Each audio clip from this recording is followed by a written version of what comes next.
Hi అండి. Welcome to my channel. ఈరోజు ఈ వీడియోలో ఆరోగ్యానికి ఎంతో మేలు చేసే బీట్రూట్ హల్వాని ఎలా తయారు చేసుకోవాలో తెలుసుకుందాం.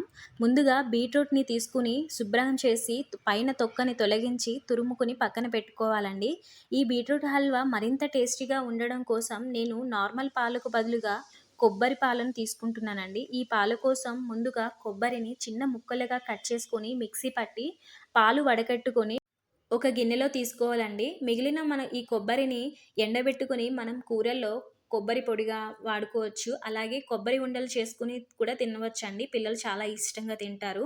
ఇప్పుడు ఒక స్టవ్ వెలిగించి పాన్ పెట్టి అందులో కొంచెం నెయ్యి వేసుకొని బాదం, గుమ్మడి గింజలు, పుచ్చగింజలు వేసి వేయించుకోవాలండి. తర్వాత దీన్ని గిన్నెలోకి తీసుకొని అదే ప్యాన్‌లో మనం బీట్రూట్ తురుము వేసి పచ్చి వాసన పోయేంత వరకు వేయించాలి. తర్వాత ఒక 5 నిమిషాల తర్వాత ఇందులో కొబ్బరి పాలను యాడ్ చేసుకొని బాగా కలిపి మూత పెట్టుకోవాలండి. ఐరన్ లోపంతో బాధపడే వారికి ఈ హల్వా చాలా మంచిది. అంతేకాకుండా స్కిన్‌కి సంబంధించిన స్కిన్ టోన్ కూడా చాలా మంచి రిజల్ట్ వస్తుందండి. 5 నిమిషాలు తర్వాత మన ఈ బీట్రూట్ హల్వా నుంచి నీళ్ళు పైకి వస్తుందండి. అంటే కొంచెం ఉడుకుతూ ఉంది అని. కొబ్బరి పాలు ఈ హల్వాకి చాలా మంచి టేస్టు, ఇంకా మంచి స్మెల్ అనేది వస్తుందండి. ఇప్పుడు ఇందులో బెల్లం వేసుకొని బాగా కలుపుకోవాలండి. నేనైతే అర కేజీ బీట్రూట్ తురుముకి 350 గ్రాములు బెల్లం వేసుకున్నాను. ఒకవేళ మీ బెల్లంలో నీ రాళ్ళు ఉంటాయి అనుకున్నట్లయితే కొంచెం నీళ్ళేసి బెల్లం కరిగాక వడకట్టుకొని కూడా యాడ్ చేసుకోవచ్చు. కొబ్బరి పాలు ఇంకా బీట్రూట్ తురుములో స్వీట్‌నెస్ అనేది ఉంటుంది కాబట్టి నేను కొంచెం తక్కువే వేసుకున్నానండి. పిల్లలు బాగా స్వీట్ అయితే తినరని.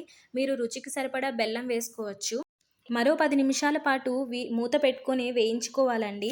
మామూలుగా రక్తహీనతతో బాధపడేవారు ఇది వారానికి 2 సార్లు తీసుకోవడం మంచిది. చూసారు కదండీ! మూత తీసిన తర్వాత కలర్ అనేది చేంజ్ అయిందండి. చాలా చక్కగా ఉడికిపోయింది గూడా. కానీ ఇంకా దగ్గర పడాలండి. కాబట్టి మూత పెట్టకుండా మనం అడుగంటకుండా కలుపుతూ ఉండాలండి. ఇలా చూడండి, ఇలా బాగా దగ్గర పడిన తర్వాత ఒక 2 యాలకులు దంచి వేసుకోవాలండి. ఇందులోనే మనం ముందుగా వేయించుకున్న డ్రై ఫ్రూట్స్ కూడా యాడ్ చేసుకోవాలండి. చూసారు కదండీ! ఎంతో చక్కగా కలర్ వచ్చిందో. అందరూ ఎంతో ఇష్టంగా తినే బీట్రూట్ హల్వా మనం చాలా సింపుల్‌గా, టేస్టీగా, చాలా ఈజీగా చేసేసుకున్నామండి. సో, ఇది బౌల్‌లో తీసుకొని సర్వ్ చేసుకుంటే రెడీ అండి. ఈ బీట్రూట్ హల్వా గాని మీకు నచ్చినట్లయితే కామెంట్ చేయండి. మీ ఫ్రెండ్స్‌కి, ఫ్యామిలీకి షేర్ చేయండి. మీరు నా వీడియో చూసి కొంచెం సబ్స్క్రైబ్ చేయండి. నాకు చాలా యూజ్ అవుతుంది.